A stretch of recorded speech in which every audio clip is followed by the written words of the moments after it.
Leemos la palabra del Señor en Hebreos capítulo 13, versículo 17. Vamos a estar meditando bajo el tema una iglesia que avanza en el propósito de Dios. Amén. Hebreos capítulo 13, versículo 17, nos dice la palabra del Señor tal como está escrita, honrando a nuestro Dios, Padre, Hijo y Espíritu Santo. Obedeced a vuestros pastores y sujetaos a ellos, porque ellos velan por vuestras almas como quienes han de dar cuenta, para que lo hagan con alegría y no quejándose, porque esto no os es provechoso. Orad por nosotros, pues confiamos en que tenemos buena conciencia, deseando conduciros bien en todo. Amén. Puede tomar asiento. Dios bendiga a los hermanos que nos sintonizan por los medios, por las redes sociales, por la radio. Y esperamos pues que esta noche el Señor hable a nuestras vidas.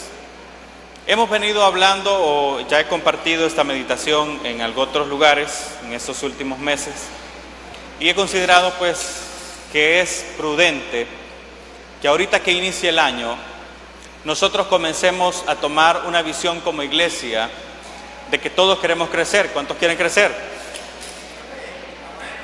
Queremos crecer en nuestros grupos de crecimiento. Queremos crecer en nuestra vida personal. Tenemos proyectos de crecimiento en nuestra familia. Tenemos proyectos de crecimiento como iglesia. Pero para que todo eso avance y para que todo eso camine como Dios ha planeado que suceda, tiene que avanzar conforme el propósito de Dios.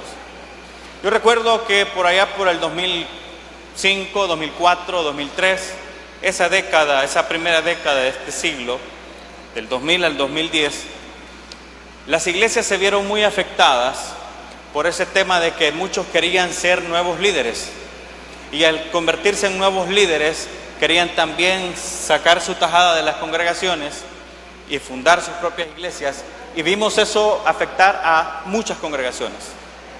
El asunto es el siguiente, que esa no es la visión de Dios.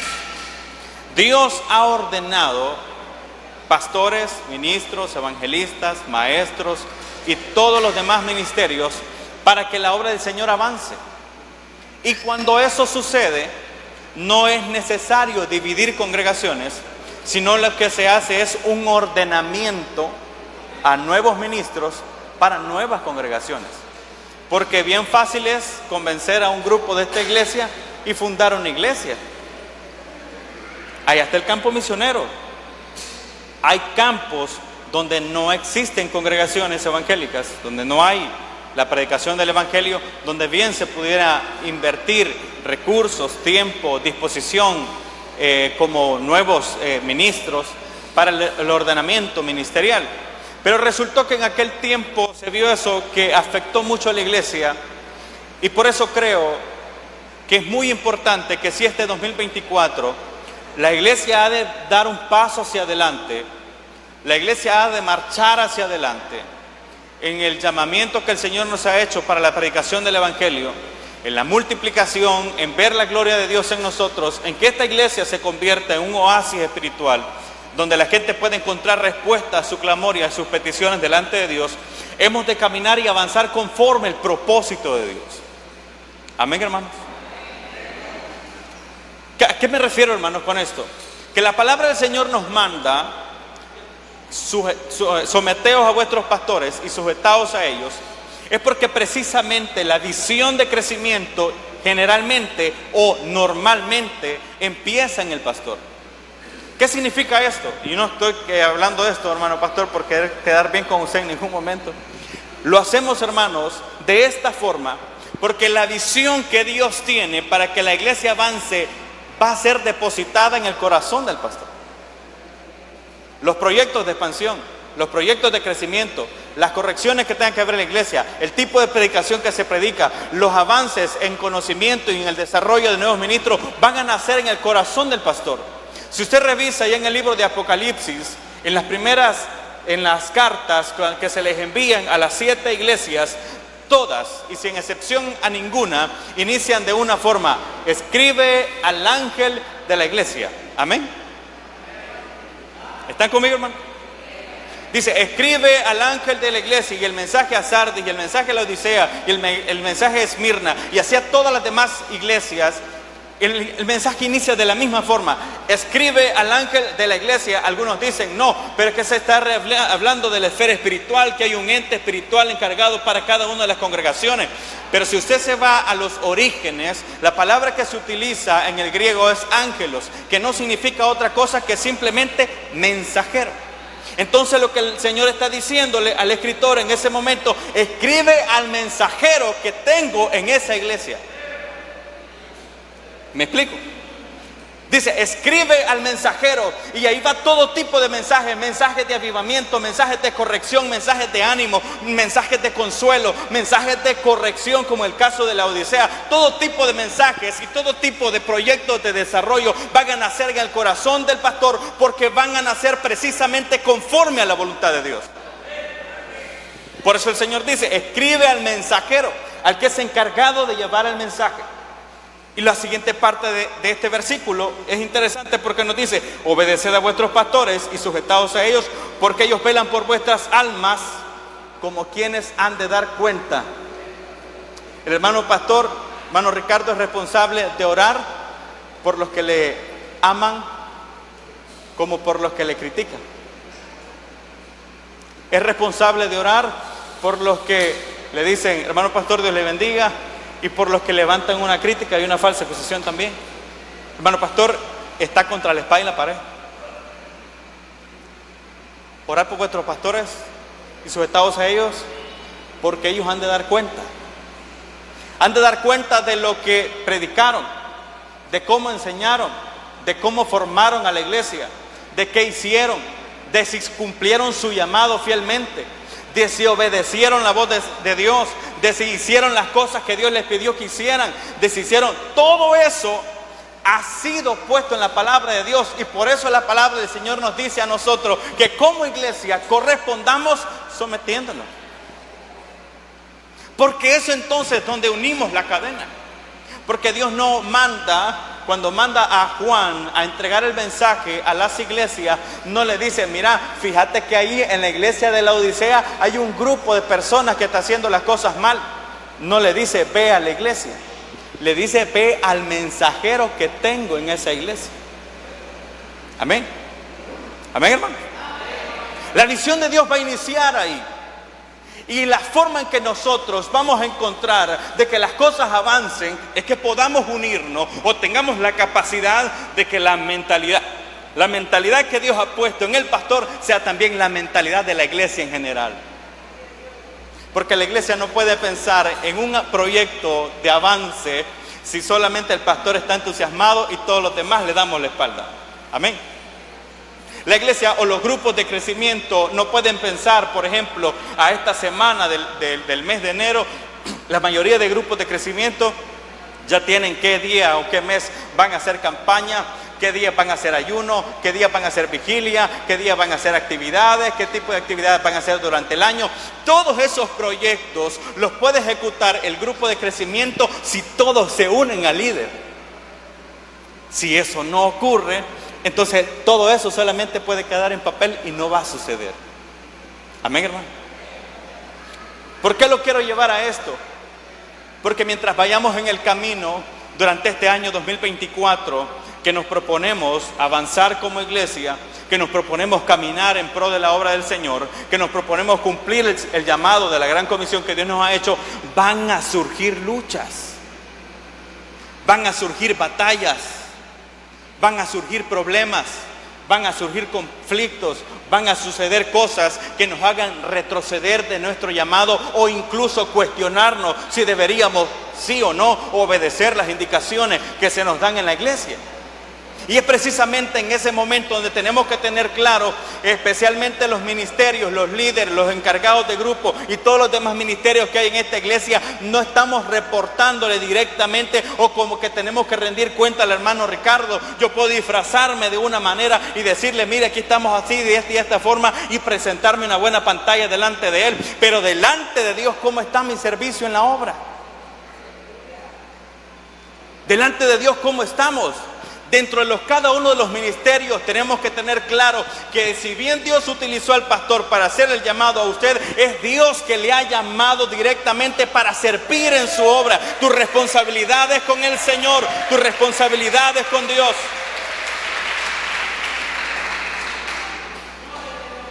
Ahora, esta parte nos cuesta entenderla porque normalmente esperamos recibir el llamado de forma sobrenatural y no por parte de los siervos que Dios ha llamado para hacerlo en su obra. Muy bien, vamos a dejar en paz al hermano Ricardo y ahora vamos a hablar de la responsabilidad que tenemos nosotros también como iglesia.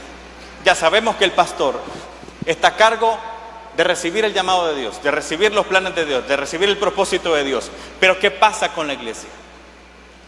¿Qué pasa con nosotros? Les decía yo a los hermanos allá en la Pacífica, hermanos, este es el programa que tenemos, estas son las actividades más fuertes para los primeros 6 meses de este año. Pero si yo me propongo hacer todo solo, no se puede. Lo hace la iglesia. Amén, hermanos. Si esta iglesia va a avanzar, avanza la iglesia, hermanos. Si esta iglesia ha de crecer, crece la iglesia. ¿Por qué? Porque somos un solo cuerpo, somos uno delante del Señor, que formamos un solo cuerpo. Esa característica de la unidad en el Señor debe de ser propia de nuestras vidas. Que nosotros no decimos, es que es el grupo de crecimiento tal el que va a tener campaña, los demás no vamos a apoyar. No, si la iglesia del Señor nos unimos para llevar adelante la obra, todos somos uno delante del Señor, nos unimos delante de Dios, hacemos las cosas que se tengan que hacer. Bendito el nombre de Dios. Normalmente cuando entramos en esta etapa de individualizar la tarea, muchos comenzamos a decir, no, pero es que yo no puedo predicar, yo nunca he predicado, fíjense, hermanos, si quieren. Pero yo no canto, yo no toco un instrumento, a mí nunca me han dado de pararme en ese lugar, nunca me han dado un ministerio. Cuando hablamos de esa forma, normalmente queremos, al igual que Moisés, excusarnos en algo para decir, no, es que no se puede por esta razón. Una de las mejores respuestas que yo encuentro en la palabra del Señor para esto está en el primer libro de Samuel, capítulo 22. Creo que tenemos tiempo de que lo leamos. Primero Samuel 22 encontramos de que yéndose luego David de allí, huyó a la cueva de Adulam, y cuando sus hermanos y toda la casa de su pueblo lo supieron, vinieron allí a él y se juntaron con él todos los afligidos y todo el que estaba endeudado y todos los que se hallaban en amargura de espíritu, y fue hecho jefe de ellos y tuvo consigo como 400 hombres. Nosotros, hermanos, al igual que estos hombres que se juntaron a David, quizás teníamos pocas cualidades cuando venimos al Señor, pocas habilidades. La Biblia describe a este grupo de hombres que estaban los amargados, los afligidos de espíritu, los endeudados, había un par de salvadoreños ahí quizás, y toda esa gente que se sentía menos que todos los demás, toda esa gente que tenía un cargo de conciencia, toda esa gente que se sentía despreciado, que se sentía inútil, toda esa gente que quizás se juntaban y decían, no, fíjate que yo ya no puedo llegar a mi pueblo porque le debo a fulano de tal. Otro decía por ahí, no, fíjate que a mí me andan siguiendo por este y otro problema. Y resulta que aparece David por ahí entre medio de ellos.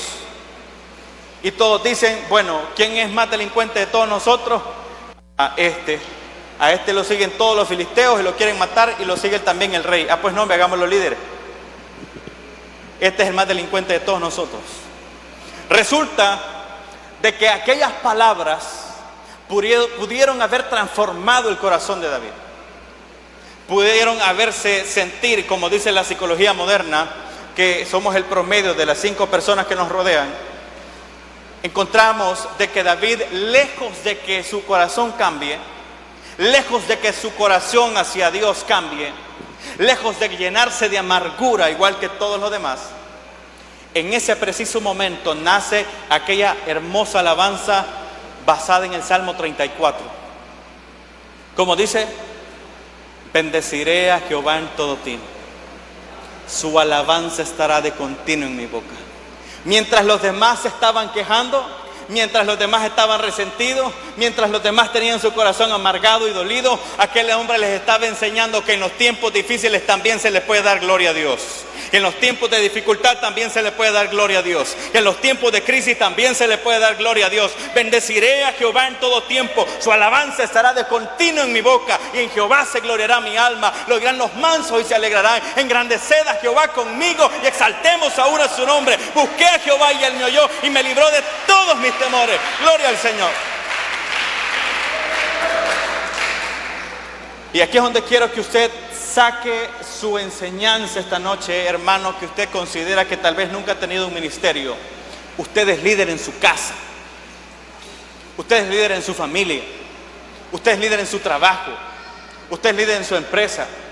Lo que usted haga va a impactar las vidas de las personas que le rodean. Amén. Lo que usted haga va a impactar las personas que le rodean, sí o sí, especialmente si lo hace para la gloria de Dios. Y el mejor ejemplo que yo encuentro es el caso de David. No se puso a dar una disertación, no se puso a dar clases de teología, no hizo una campaña evangelística. ¿Qué hizo este hombre? Bendijo el nombre del Señor aún en los peores momentos. Gloria al Señor. ¿Cuáles son los efectos? Vaya conmigo a 2 de Samuel, capítulo 23. 2 de Samuel, capítulo 23, versículo 8. Usted va a encontrar lo que es capaz de producir una persona que ha sido manejada por Dios, que se ha dejado guiar por el Señor. Dice, estos son los nombres de los valientes que tuvo David. José Basebet, el tacmonita, principal de los capitanes. Este era Adino el esnita, que mató a 800 hombres. ¿En cuántas? En una ocasión. Este era uno de aquellos 400 que estaban amargados, que estaban tristes, que estaban endeudados y que se sentían menos que nada. Esa es la capacidad que usted tiene cuando deja que su vida sea usada por Dios. La capacidad de que las personas que están a su alrededor sean transformadas por la palabra de Dios. Dice la palabra del Señor de que en una sola ocasión enfrentó a 800 hombres. Este año 2023 muchos hemos sufrido consecuencias tal vez de errores. Muchos hemos sufrido consecuencias de la batalla que tenemos contra el enemigo, contra el pecado, contra el diablo, contra las tinieblas. Muchos hemos sufrido problemas, muchos hemos sufrido enfermedades. La pregunta es, ¿cuántas batallas has librado hasta el día de hoy? Y lo mejor aún, ¿de cuántas de esas te ha librado el Señor? En este caso encontramos a este hombre que mató 800 y cualquiera podría decir, no, en su hoja de vida, en su currículum, tiene que mató 800. Lo hacemos capitán de toda la Guardia Real. O sea, él era el jefe de seguridad del rey, el jefe de la Guardia Real. Es como que diga usted el jefe de seguridad del presidente. Ahí no hay novatos. Ahí está lo más mejorcito que hay en el país. Es más o menos lo que está ocurriendo con este hombre. Uno que en un momento tal vez se sintió menos que nada, ahora ha sido transformado en alguien que es capaz de enfrentar solo una sola cantidad de personas y vencerlo. Nosotros hemos sido llamados, hermanos, un ejército en manos del Señor. No va a venir una sola batalla, va a venir otra y después va a venir otra y después va a venir otra. ¿Cuántas batallas de esas vamos a ser necesario enfrentar? No sé cuántas va a enfrentar cada uno de nosotros, pero delante del Señor tenemos victoria garantizada en el nombre de Jesús de Nazaret. Las victorias de este 2024 se van a determinar si tu corazón está agarrado de la mano del Señor. Gloria al Señor. Alábale que Él vive. En el versículo 9 de este mismo pasaje dice, después de Eleazar, hijo de Dodo, Ahohita, uno de los 3 valientes que estaban con David cuando desafiaron a los filisteos, que se habían reunido allí para la batalla y se habían alejado, ¿quiénes? Los hombres de Israel. Y esta va especialmente para los que tienen puestos de liderazgo dentro de esta iglesia, donde nos estén escuchando. Hay veces, o va a haber veces, que los proyectos los vas a tener que terminar solo. Dice el versículo que todos los hombres de Israel se fueron. Nadie quiso enfrentarse, solo 3. Solo 3. A medio año le van a llegar notificaciones al pastor: hermano pastor, yo ya no sigo. A los líderes de los grupos de crecimiento le van a llevar notificaciones: hey, mira, yo ya no estoy en esto.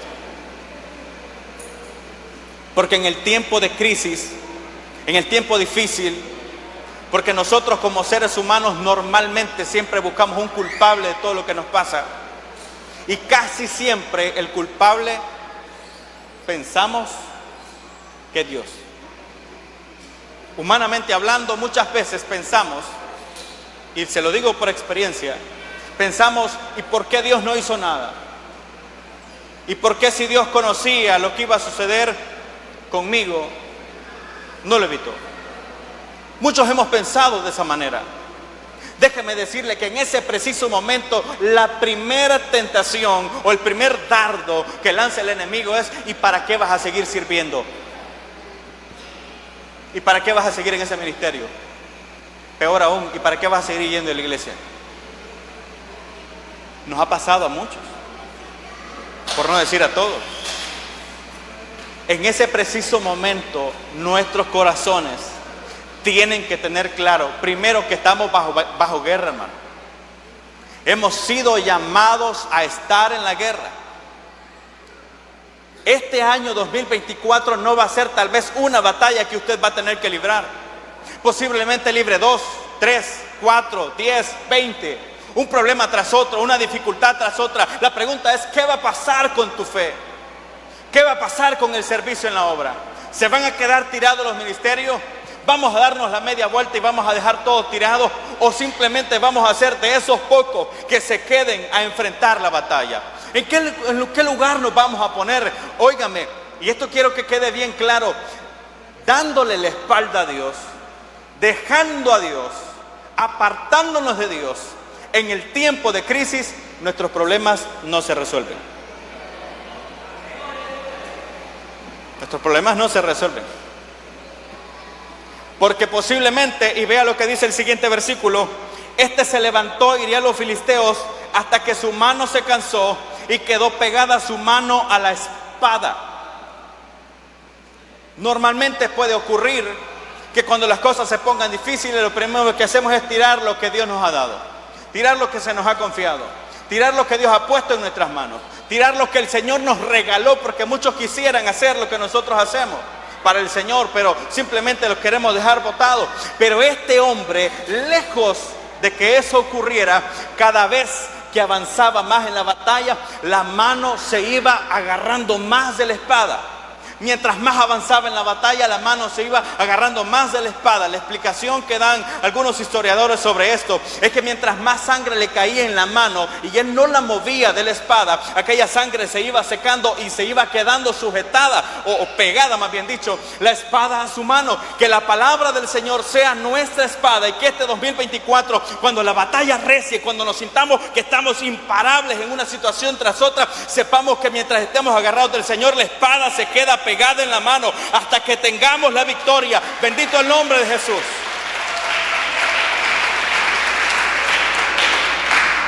Dice la palabra del Señor, dice: aquel día Jehová dio una gran victoria y se volvió el pueblo en pos de él, tan solo para recoger el botín.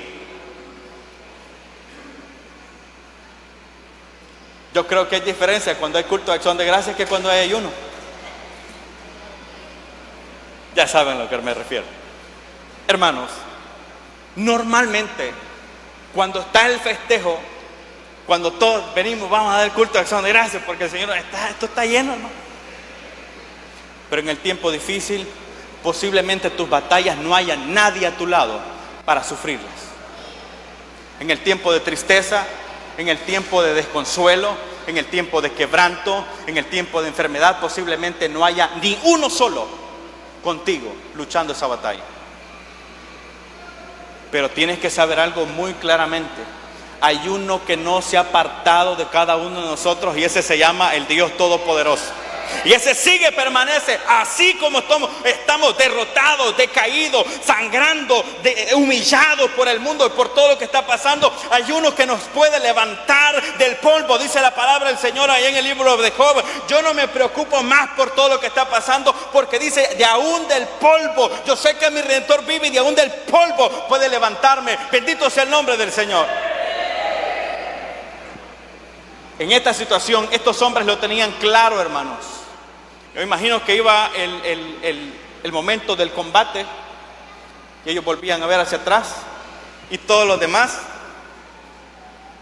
para su casa, y solo quedaban los que estaban enfrente y se quedaban. ¿Y sabe qué hacía Dios para compensar su valor?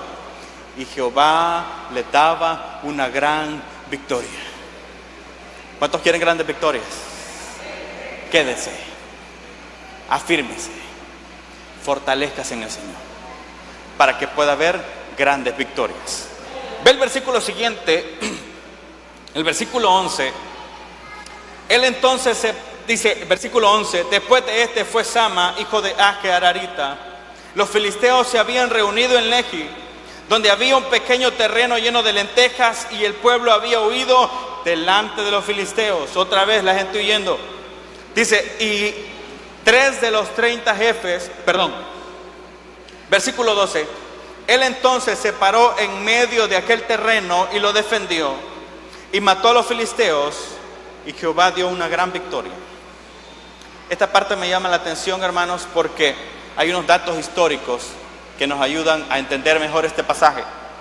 Y es que dice que había un cultivo de lentejas que normalmente los invasores o los enemigos, era una estrategia de guerra o una estrategia de terrorismo, de que cuando estaban las cosechas, si usted recuerda allá en el libro de los Jueces, capítulo 6, con el caso de Gedeón, venían los reyes enemigos y cuando estaba lista la cosecha, invadían el país, pero no solamente para atacar y hacer la guerra, sino que agarraban toda la cosecha y se la llevaban, y lo que no se ajustaba a llevar le daban fuego, porque la estrategia era que dejar a la gente con hambre, para que no pudieran siquiera alimentarse, y debilitados en tema económico, tampoco tuvieran la capacidad de agarrar sus cosechas y de hacer intercambio con otros países para comprar armas. Entonces literalmente los dejaban en la calle, en bancarrota. Entonces dice que hasta un cultivo de lentejas, para que pongamos esto en idioma salvadoreño, está una frijolera, un cultivo de frijoles.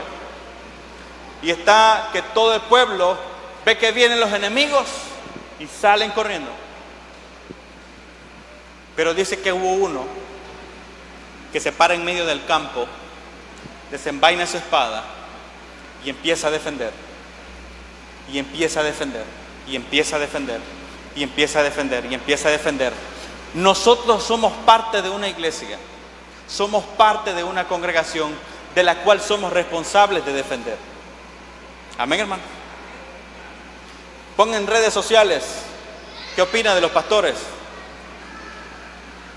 Se va a llevar sorpresas de lo que opina la gente de los pastores. Pongan en redes sociales qué piensa de las iglesias evangélicas. Va a haber todo tipo de pestes en contra de las iglesias. Vaya a la academia, a las universidades. Escucha a los maestros que se hacen llamar ateos, a los que defienden la ideología LGBT, a los que defienden el aborto. ¿Qué piensan de las iglesias? Defienda la casa del Señor. Somos responsables delante de Dios de rendir cuentas por lo que el Señor nos ha confiado. Y el Señor nos ha confiado también ser parte de una iglesia como esta. Y cuando le hablo de que tenemos esta bendición, este privilegio, es que normalmente tal vez usted no va a tener el privilegio de estar o la oportunidad de estar conversando con académicos, con las personas de la sociedad, etcétera, sobre qué opinan sobre las iglesias.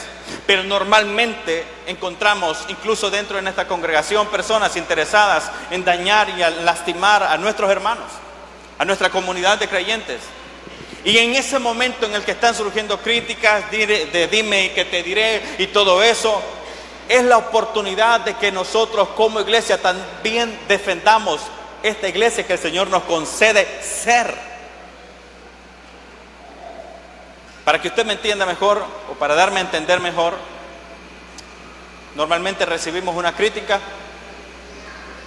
y la peor respuesta que nosotros podemos dar es: y usted no sabe esto otro, y usted no se ha dado cuenta de esto demás. Como iglesia somos responsables de lo que el Señor nos ha concedido. Como iglesia somos responsables de los ministerios que el Señor nos ha confiado. Como lo dije al principio, no estamos en los ministerios que estamos simplemente porque se le antojó al siervo que Dios tiene en este lugar. Ha sido de parte de Dios que se le ha confiado ese ministerio. Ha sido de parte de Dios que se te ha confiado esa encomienda. Ha sido de parte de Dios que has sido llamado. Nuestras cuentas se rinden al Señor. Defiende lo que el Señor te ha dado. Defiende tu ministerio. Defiende lo que haces para el Señor. Hazlo con gozo, hazlo con excelencia, porque en la medida que nosotros hagamos va a ocurrir también lo que ocurría con esta gente, y el Señor daba una gran victoria. Queremos tener vidas victoriosas y abandonando nuestra vida espiritual, vidas victoriosas y abandonando lo que Dios nos ha dado, vidas victoriosas y abandonando la palabra del Señor. No podemos llevar esa dicotomía donde crecemos en lo material y abandonamos lo que el Señor ha confiado en nosotros. La iglesia ha de crecer como deseaba el apóstol Pablo para aquellos que eran sus amigos: que crezcas tú, que prosperes como prospera tu alma. En español, si vas a crecer en lo material, crece también para el Señor. Si vas a crecer en lo que Dios te ha dado y te ha bendecido, crece también para el Señor. Si vas a crecer en tus talentos, si te vas a matricular en la universidad, si vas a ir al bachillerato, que lo que hagas también le dé la gloria al Señor. Dice que aquel se paró en el versículo 11. Dice: donde había un pequeño terreno lleno de lentejas, y el pueblo había huido delante de los filisteos. Entonces se paró en medio del terreno y lo defendió y mató a los filisteos. Y Jehová dio, ¿qué dice? Una gran victoria. Y ahí siguen.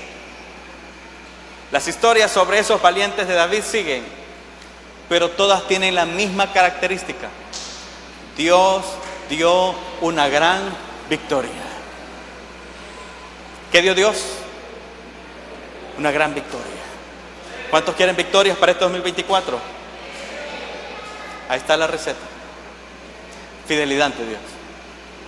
Tenemos batallas personales, tenemos retos personales, tenemos luchas personales, tenemos crisis personales, tenemos conflictos personales, tenemos metas personales, tenemos sueños personales, tenemos anhelos personales, cosas que quisiéramos alcanzar, pero las vamos a alcanzar si Dios nos concede una gran victoria. Si Dios nos concede una gran victoria. En la medida que la iglesia del Señor avance en ese propósito, también va a haber una gran victoria. Quiero que volvamos, y con eso vamos a ir ya aterrizando. Allá Hebreos, donde iniciamos. Dice el versículo 18: orad por nosotros, pues confiamos en que tenemos buena conciencia, deseando conducirnos bien en todo. Escuchen, hermanos, a veces por discrepancias o porque nos cuesta ponernos de acuerdo, alguien dice: pero es que yo no estoy de acuerdo con lo que dijeron hoy en la iglesia, pero es que yo no estoy de acuerdo cómo predica el hermano fulano, puede ser yo no estoy de acuerdo cómo canta el hermano o la hermana, yo no estoy de acuerdo con nuestro líder de grupo de crecimiento. La respuesta es sencilla que tengo para usted, y es lo que dice este versículo: orad por nosotros. ¿No le gustó la predicación de hoy? Ore por mí. ¿No le gustó cómo cantaron los hermanos? Ore por ellos. ¿No le gusta su líder de grupo de crecimiento? Ore por ellos. ¿No le gusta cómo ministran en la radio? Ore por ellos. ¿Por qué? Porque posiblemente nosotros querramos hacerlo de la mejor manera, pero posiblemente usted no esté satisfecho. ¿Qué hacemos? ¿Lo nombramos a usted predicador? No. Puede ser. ¿Ponemos nuevos cantantes? Puede ser. Pero todo lo que ocurra tiene que ser bajo la dirección de Dios. Por eso el apóstol dice: orad por nosotros, porque tenemos buena conciencia de que lo que hacemos, lo hacemos como Dios nos ha mandado que lo haga. Usted no está de acuerdo, ore por nosotros, para que yo predique menos tiempo, por ejemplo. Para que no me pase de la hora. Pero sobre todo, hermanos, si esta iglesia ha de avanzar este 2024, si usted ha de avanzar en su vida personal en este 2024, que avancemos conforme sea el propósito de Dios. Pongámonos en pie, vamos.